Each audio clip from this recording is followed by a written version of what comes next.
Welcome, welcome to Beyond the Edge. I'm your host, Brandy Deutsch. Hi, I'm Dee Dee DeMayo, your co-host, Light, Love, and Blessings. That one kind of snuck up on me. Almost wasn't you right. were in the meditation of our music. I love our music. I love know? it too. It's Yeah. amazing. I love how you put that together, Dee Dee. That was all you. So I got to give you props for that. I just love that intro. So hi, welcome everybody. So today we are going to be talking about unpacking paranormal investigating. And this was such an intriguing subject. It was, I met Steph Brady, our guest today. I saw her online and I thought, wow, immediately we've got to talk to Steph because she is doing some incredible work, some valuable work. And I think people really don't know about paranormal investigating. They might see stuff on TV, so what's real, what's not real.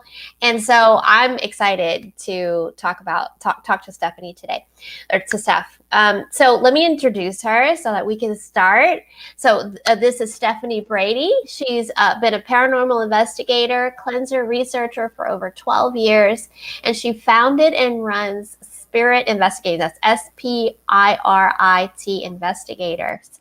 And it stands for Supernatural Paranormal Investigating and Research in Texas. So she is local for us in Texas, Sugar Land, Texas.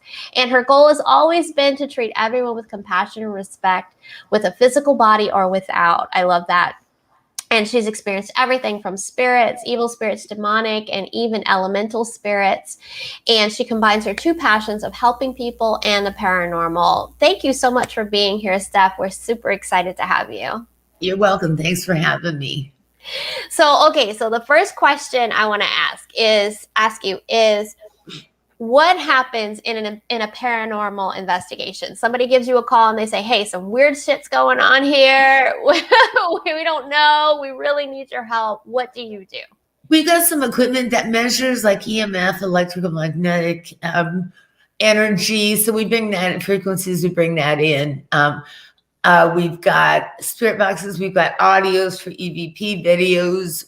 We shut down all the lights because, of course, you can get better pictures and better video with it. And then the biggest thing for me is EVPs. You can tell right off the bat if you've got spirits in there by using those. Wow. So we rule out everything organic. Got it. So you bring all this equipment and you start listening, you start measuring, you start seeing what's going on. And so you know right away if something's happening, what might be happening. Within about the first 15 minutes, or we'll feel it. A couple of us will come in and feel it. You feel the heaviness of it. I'll feel like cobwebs all over me.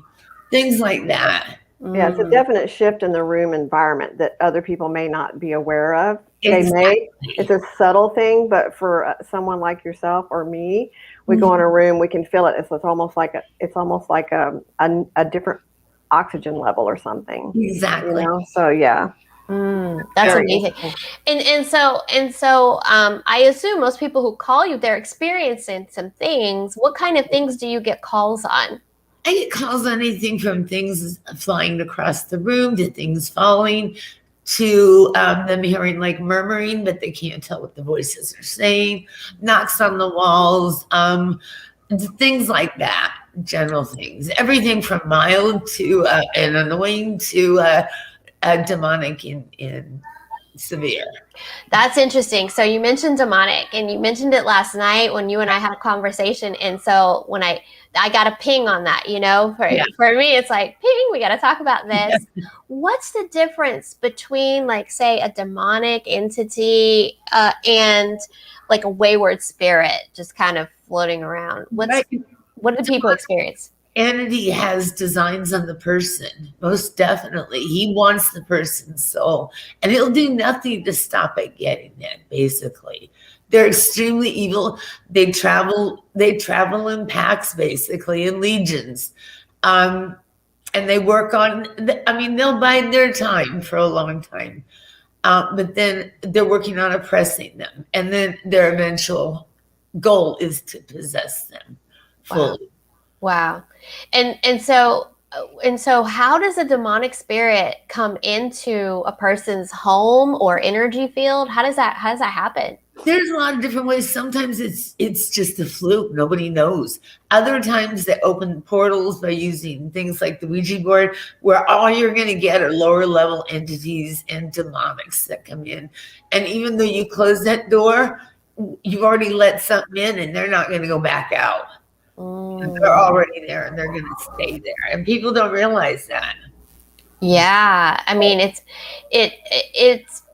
you know, it's when we think about it, it sounds really scary. You know, things happening, and what I know about fear is a low level vibration.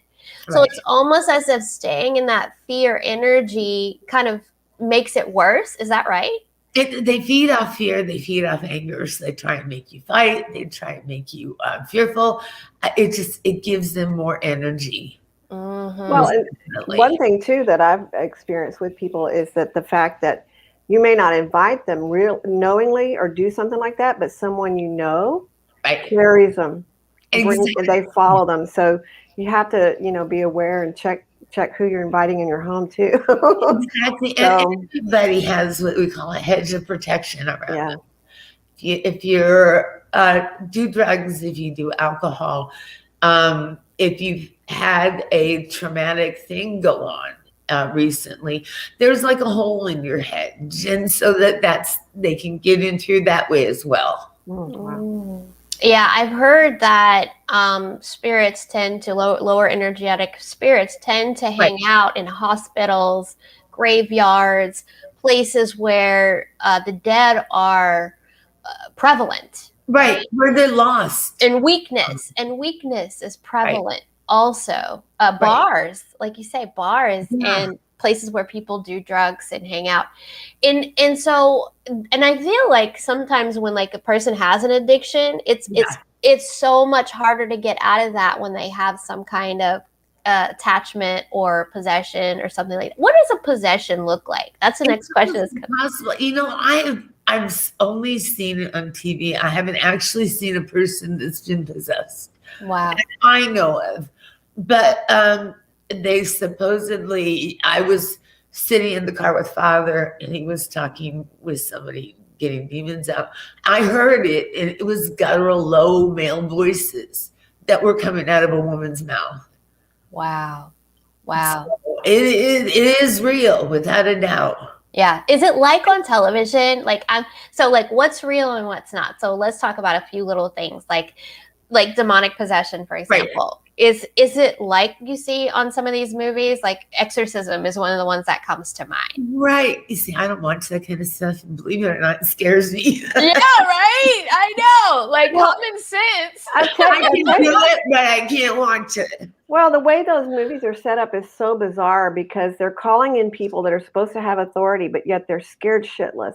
Right. I'm not bringing somebody in my house that's scared of what we need to be doing. Yeah, exactly. They're just not effective, okay? Right. Let me just tell you right now, if you're afraid, don't even bother showing up because we got ass kicking to do here. I agree with you. Like I said, I am absolutely fearless in investigations, but for some reason, the movies actually, they're hands off for me. Right. Yeah. Right. But, and that seems like common sense. I mean, I'm thinking whenever I was a child and I watched some of these things, right? But it's not, I'm just curious. Is it like that? Do you know? It is. They have superhuman strength. They talk in different voices. They have their own language, I've heard, that they talk in. Mm-hmm. They'll talk in Latin. They'll do anything. I've heard they change facial features. Mm-hmm. Look like an animal, or look like another person, or look like a devil, or whatnot. That's interesting. Yeah. That's really interesting. So what about some of the other things that happen in movies? You mentioned things flying across the room. You mentioned hearing sounds that, and so I kind of want to go back to like the wayward spirit versus the demonic thing. And when does somebody call you? For example, like, okay, you hear a noise or a knock or something like that. Okay, no big deal. But then something else happens, and then maybe something else happens. Like, at what point do you want a call? I say whenever you feel uncomfortable and whenever you feel fearful, then give me a call, because the best I can do is put your mind at ease. you know, and assure you that, yeah, it's the house settling, or it's the pipes, or no, you've got something in here, whether it's wayward, whether it's a good spirit, whether it's a relative. A couple, you know, a few times I found out it's just relatives watching over them, which was good. It was comforting to them. Right, exactly. And so I'm curious about that. Let's say you've got some relatives around and they're kind of looking over you, or, you know, you hear a sound in the baby's room, and then maybe it's just grandma or grandpa, you know. Yeah. So do you kind of coach people on how to talk to those spirits or connect or communicate with them? I communicate with them through EVPs. I don't recommend that they do that, because you can always attract other spirits in. And just tell them, speak to them from their heart, you know, basically like they spoke to them before. Yeah. And then, go ahead. No, it's okay. Go ahead. I was just going to say, and that works wonderfully. Definitely. Awesome.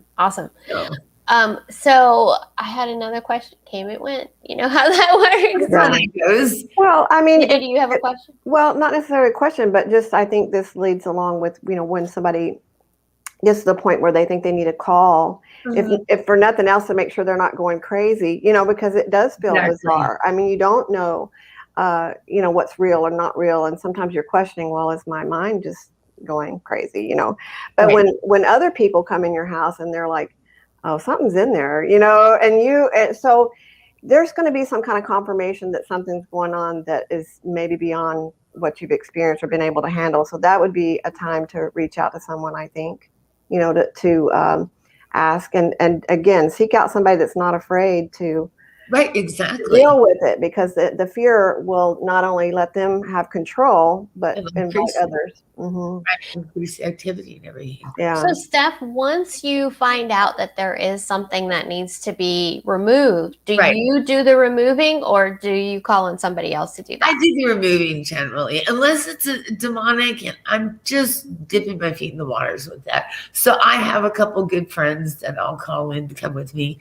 Or the last case that we had, I called in a priest and a minister that I know. So they came down from Dallas and helped me. That's great. All depends how bad the infestation is. Do you find that it's more with adults or children in possession, or is it kind of across the board? Yeah, because you had said before the show that for the last 3 months, 10 out of 10 calls has been about possession. Exactly. And what are you finding? Possession of the house. I've had 2 people recently. Well, I went on a vacation, and I'm on it right now for a week. I've had 2 people that have called me and say they have possessions in 2 days. Is it them being possessed, or they're calling for someone else? They say they are being possessed. Really? Okay, that's interesting. I've heard that too. Like a lot of clients of mine have been talking about seeing things that they don't normally see and experiencing things they don't normally experience, who are intuitive, or they can see interdimensional and things like that. And so we know, we did a show on like the Aquarian age and how things were changing in our world due to the planets moving and shifting, and the earth itself is moving and shifting in a way that we have not seen. Yeah, we have not seen in our lifetime, opening up energy centers that probably haven't been unearthed in thousands of years. Exactly. And that moves energy, and that allows things through or closes things off too. Right. Everything has energy. There's a lot of earthbound spirits too. I mean, there's a lot of spirits who don't cross over. For whatever reason, they're scared, they're afraid of judgment, they're angry, they have a vendetta, but there's a lot of them that I find used to be a lot of my hauntings. Do you help them cross over? I do have a ceremony. I try and help them cross over right before I do a final cleanse. Okay, excellent. And you communicate also, like you're able to connect and communicate with spirit, or how does that work for you? I'm dipping my feet in that too. Definitely. Yeah. So a lot of people won't do that because they are afraid that they'll become possessed by a being or something. They don't open themselves up. But like you said earlier, knowing that you have that hedge of protection that you are the authority, Exactly. and not moving in fear, but, clear command, it's ground yourself, yeah. always ground yourself, do a bubble of protection. And then like you said, and then I don't think you have any worries at all. Awesome. So can you share with us any experiences that you've had that for you were particularly like hair raising or heralding, so that people can get a sense of what kind of things that you've dealt with? Well, the last exorcism that I went to was, they had gone with activity. They think it was a curse from actually their daughter-in-law that she had put on them. Oh, wow. And they've been dealing with footprints going by their bedroom door every night. They'd close the door. Under the light, they'd see the footprints go. They'd hear it go up. They'd hear the knocks. They'd hear the slams. They'd hear things falling. They caught pictures of it. We were over there. Actually, the guy I was with took a picture in the mirror, caught a picture of 6 demons in it. Wow. So then we knew it was, and there were also cats that were watching the place from the neighbors across the street, their roof, or their own trees. That they just sit there and watch this. In fact, when we came over, there was 3 white cats, and we were in the front room talking. There was a bench right in front. Those 3 cats, we had a neighbor look and take a picture, but they went up on that bench and all sat there and stared at the window until we finished talking about it. Wow. So cats are very psychic, right? Like they can see all kinds of energies and entities. And I know that for a fact. My uncle and his wife, ex-wife, actually, they had cats, and they said that cat's seeing what I'm seeing. Right, exactly. Yeah. One of my dogs that's in the house right now is actually my daughter's dog. She sees stuff. She'll look and just be like, okay. And you're looking, trying to figure out what's up there. So I just, if it's not bothering us, I don't mess with it. She's just acknowledging a spirit or an angel or something. So, we don't mess with them. I have clients dogs that refuse to go in a certain room, or refuse to go downstairs, because they're terrified of whatever's in there. Mm-hmm. Yeah, so, absolutely. And that's my first clue. I really don't have to do an investigation after that. You already know something bad is in there. Mm-hmm. Yeah. I want to ask you a little bit about the equipment and the kinds of people that might be able to that might help you. Yeah. So you were talking about EMF equipment and those kinds of devices that help test.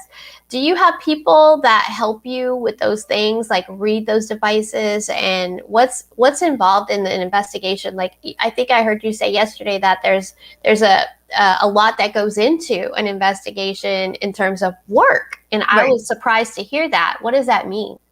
It's about investigation itself, about 45 minutes to set it up, all the equipment, the audio, the video, the EMF machines, the REM pods.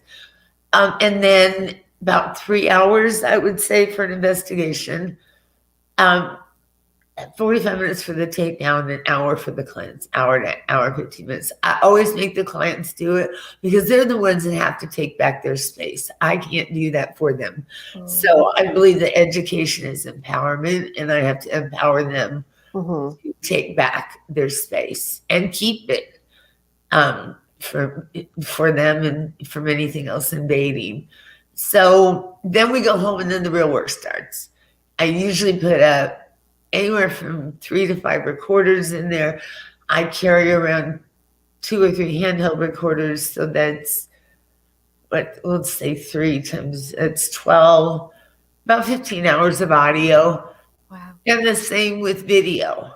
So then we have to go home and review that and see if we were right on the money, or if there's anything that we need to go back and correct. And usually the client, I follow up with them in a couple of days and check with them. So, because I don't quit until whatever it is gone. In most situations with the elemental, I've been working on that for 1.5 years, and he just will not go. He just want to. I guess at some point you got to learn to live in harmony. Right. I guess. Well, I'm just wondering. So in the home or where the person is that with the elementals, are there kids in the house? No, just a man and his wife. It started when they moved in, and every night it comes down, they lay to sleep, and it's poking and it's prying and it's pulling their hair and it's jumping on the bed. Anything to keep them up. I monitored them when they were sleeping, and you could see an orb come to them and kind of hit them, and then all of a sudden you'd see them start thrashing about. Wow. Interesting. Yeah, the night, and then I walked out at 2 a.m. My car was totally dead. No reason for it. As I was sitting in that car waiting for AAA, the lights started going off, and the headlights and the radio and the whole panel board was blinking. So I don't know. I think it was his way of asking me not to come back again. He's enjoying it. He was definitely that night. That's so funny. Yeah. So when these things happen for you, do you feel afraid? How do you handle any kind of fear that might come up for you? I generally don't have fear, which is good. I've heard people say that's bad. I think it's good because people can't, the entities can't feed anything off. Right. And I've not ever been touched, never been scratched, anything like that. Which I think is a blessing. It sounds like you keep your vibrational frequency at a different, at a higher frequency. Yeah. Let me say it like that. You're at a higher level where they can't touch you. I mean, we've heard that many, many times as healers, as empaths. You know, when you raise your vibration and your frequency of your vibration energetically, then you're at a place where you can't be touched. And I think that's hard for a lot of people. I think because of them watching these scary movies or seeing all these things happen and not knowing, a lot of people fear the unknown. Right. Yeah. There's a fear of the unknown. There's a fear of what if something happens to me? What if this thing kills me? Yeah. You know, like on the movie. Right. So what would you tell someone who is fearful of these things then they happen? What would you talk to them a little bit about it? What would you do? I just tell them, hey, ground yourself every day. That has the ability to just instill calmness in you. And I say, raise the vibration, put good music up, open the blinds, let the sun in, go for a walk, go outdoors, raise your vibrations, and they're going to be less apt to mess with you. I'm also an advanced theta healer, so that helps. So yeah, we're theta healers as well. It's really good for you. Yeah, both of us. We wholeheartedly believe in theta and know that it's very effective, especially in clearing trauma.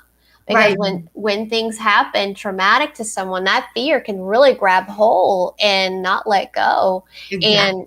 And even to release entities and, demonic possessions. I mean, it's really, really helpful. I recommend everybody learn something about theta and how to go up, right? I agree. Totally agree. Yeah.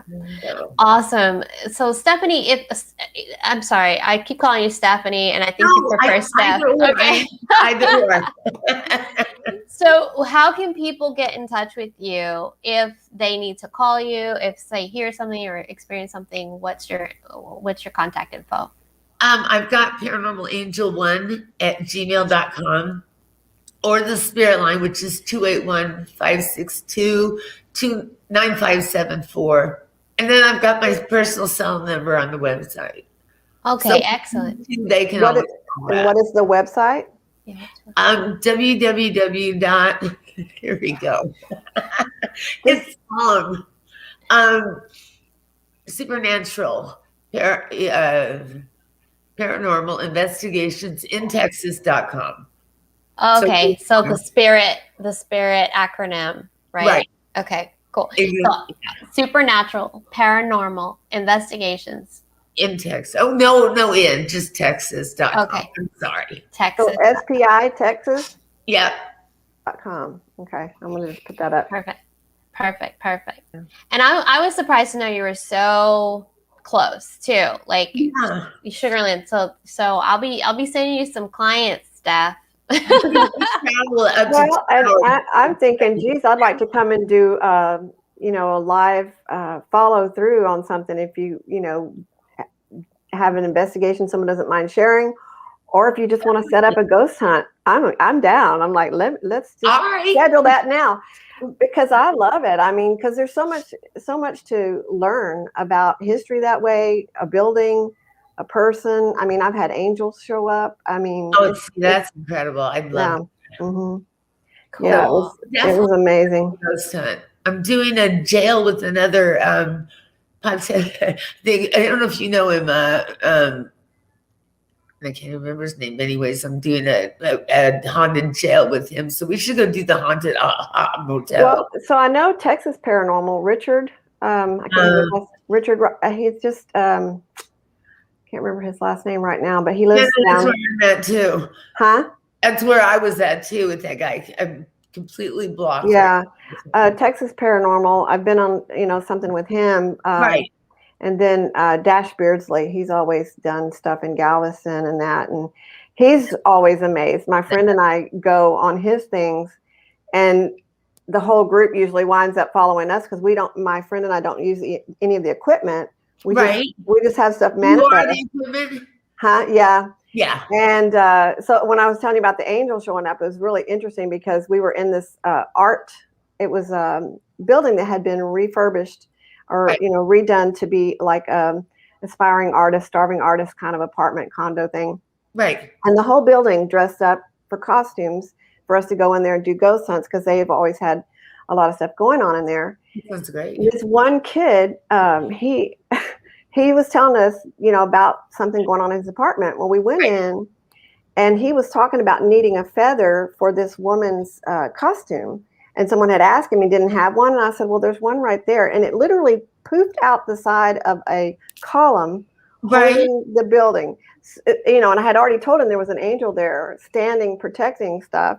And then this feather shows up, and he was running through the whole building, like, because he had practically tore his apartment apart looking for something, you know, and it wasn't there.